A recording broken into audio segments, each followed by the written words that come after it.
Shabbat Daf Kuf Lamed Dalet Amud Bet. Bonjour à vous tous. On commence au début. Matnitin, la Mishnah. Machitzim et Takata, on a le droit de laver l'enfant. Ben Difne Amila, soit avant la Brit Mila, Ben Lachara Mila qui est Shabbat, la Brit Mila qui est Shabbat.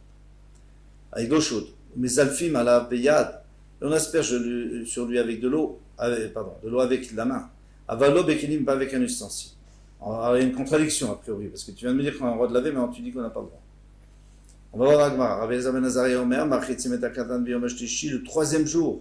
Le premier et le deuxième, c'est sûr qu'on a le droit de laver. Le premier et le deuxième jour de la Mila, qui tombe à Shabbat, on a le droit de laver parce qu'il est sakana, il est en danger. Mais même le troisième jour, Shechal Yod Shabbat, Shnimar, comme il est écrit, Vayi biyom hashlishi, yotam kohavim, le troisième jour, ils avaient mal, et c'est là où les enfants de Shimon et Lévi sont allés tuer les gens de Shechem parce qu'ils étaient alités à cause de la Brit Mila.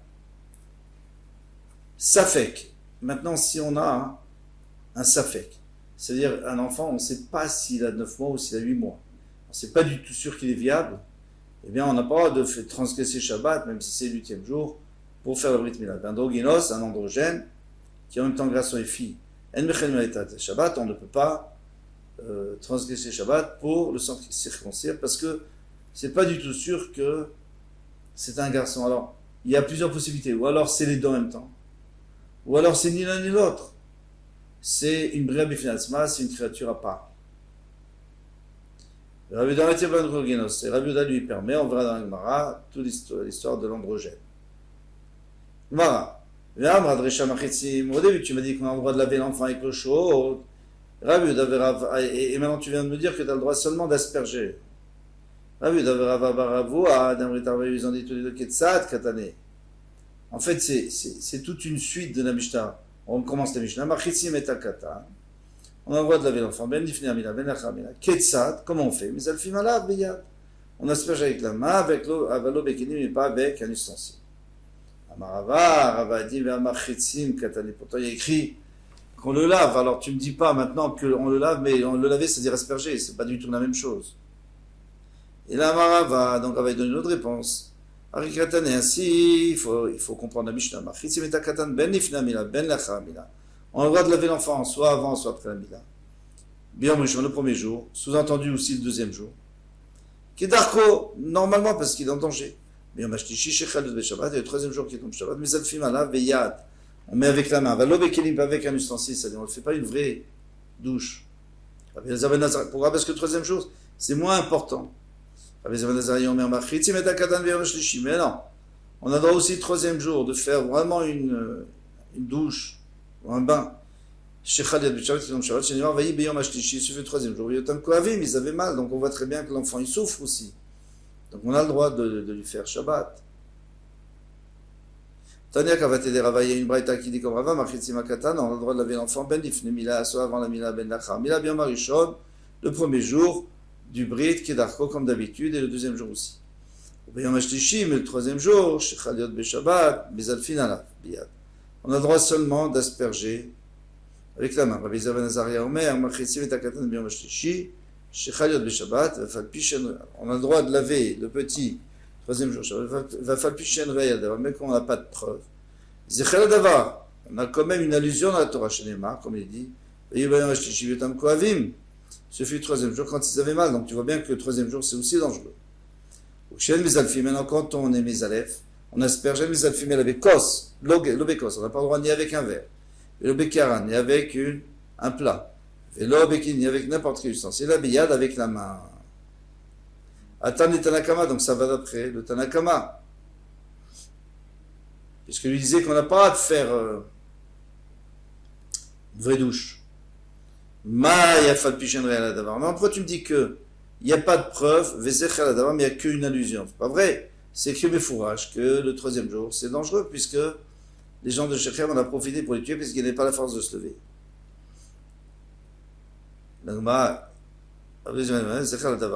Mishum de Gadol lo salik bisraya, ve katan salik bisraya.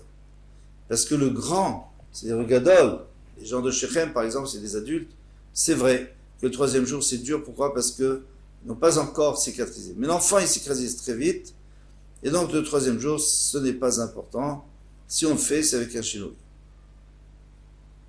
Aoudat Alekamedera, il y a quelqu'un qui est venu devant Rava Aurélé Gishmate. Il a dit, tu dois faire comme je te dis. Tu fais comme je te dis. Comme j'ai dit. Qu'est-ce que moi j'ai dit? Il avait dit Rava, il avait dit que au début, on a le droit de faire laver, puis après il faut faire avec la main. Non, ça c'était Rabat. Mais Rava lui il avait dit qu'on a le droit. Ikhlash Rava. Et puis finalement il est tombé malade Rava. Amar il a dit Anna Beade Targemana des Sabé Lamali. Pourquoi je suis rentré dans une discussion des anciens qui étaient Rabat et Rabbi Yehuda? Les rabbins, alors les Talmidim lui ont dit, les Rava, Vatania Kavate Dema, mais pourtant tu as une Braïta qui dit comme toi. Et qu'est-ce qu'il disait la Braïta? Il disait qu'on avait le droit. Amar Léou, il leur a dit Matidin Kavatayou. Mais la Mishnah elle va mieux d'après eux. Pourquoi dit Ka? Tu peux dire, mais il m'a dit Kama Rabbi Elazar Ben Azariah, il y a Omer, il y a écrit que Rabbi Elazar Ben Azariah a dit Machitzim et Akatan Biyom Shlishi, on a le droit de laver le troisième jour, Shekaliot Bishavat Tom Shabbat, Veyamrat Bishlama. Si tu dis, ça va bien, si tu dis que quoi? Que Tanakama Mezalfin Kama. C'est Mezalfin, c'est-à-dire qu'on n'a pas le droit de verser mais avec un kéli, mais on doit juste asperger. Aïnoudé Kama, Rabbi Elazar Ben Azariah Machitzim, alors je comprends que Rabbi Elazar Ben Azariah dit qu'on a le droit de laver, c'est pas vrai, même avec un kéli. Et là, Yamra Tanakama Machitzim, Yom Arishon Kama. Mais si tu me dis que le premier Tana, lui, qu'est-ce qu'il disait? Il disait qu'on a le droit de laver avec un kéli, normalement. Mais Alfin Biyom Ashlishi, mais le troisième jour, on doit seulement asperger. Haï Rabbi Elazar Ben Azariah, Omer, Machitzim. Alors, quand il dit, Rabbi Elazar Ben Azariah, il dit, mais on a le droit de laver, il fallait dire, Af Machitzim, il fallait dire, et même le troisième jour, on a le droit. Pourquoi il dit, on a le droit de laver? On dirait que le Tanakama, il n'a pas parlé de laver. Donc, c'est une preuve pour Rabbi Yehuda et son Chaver. Pardon. Keta Rav Dimi Amar Rabbi Elazar, Alacha Rabbi Elazar Ben Azariah. L'Alacha, c'est qu'on va Rabbi Elazar Ben Azariah, de toute façon, qu'on a le droit de faire même le troisième jour. Avouba et Maravar, ils ont analysé la situation en Eretz Israël. Achatzak kol gufo, achatzat mina. De quoi tu parles ici? Tu dis qu'on a le droit de laver l'enfant entièrement, ou alors seulement la Brit Mila? Amarlu lui a dit à Omer Rabbanan, un des Talmidim, le Rabbi Yaakov Shemé, il s'appelait Rabbi Yaakov, Mistabra achatzat kol gufo. C'est logique de dire qu'on a le droit de laver entièrement le bébé. Dei salkadatar, parce que si tu pensais, si ça montait à ton esprit, achatzat mila, que c'est que la Brit Mila, migra mechamin al gavimaka, est-ce que c'est pire que de mettre de l'eau sur une plaie, et une plaie là? Damara, parce que Rava a dit, en monim chamin, veshemen me al gavimaka veshabbat, on ne peut pas empêcher les gens de mettre de l'huile et de l'eau chaude sur leur plaie pendant Shabbat.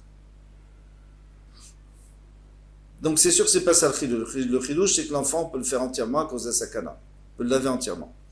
Matif Rabbi Yossi Veloshanelach, Ben Chamin, Shochum Shabbat, Techamin, Shochum Rev Shabbat. Mais toi, il n'y a pas de différence si c'est de l'eau qui a été chauffée avant Shabbat ou pendant Shabbat. Toi, tu dis qu'on a le droit de l'eau qui est chauffée pendant Shabbat. On n'a jamais parlé de ça. On a parlé de l'eau qui était avant Shabbat. Matif Ravdimi dit, mais au contraire, mais qui t'a dit qu'ici on parle de l'eau qui a été chauffée pendant Shabbat? Plié, c'est là-dessus qu'ils discutent. Peut-être qu'ils sont en marloquette sur l'eau chaude qui a été chauffée avant Shabbat. Mais celle de avant Shabbat, tout le monde interdit. Amar Baya Diana, Beaïdi Shane, les.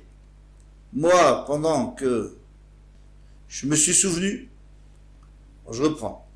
Amar Abaye, Anna, Beaïdi Shane, les. Au moment où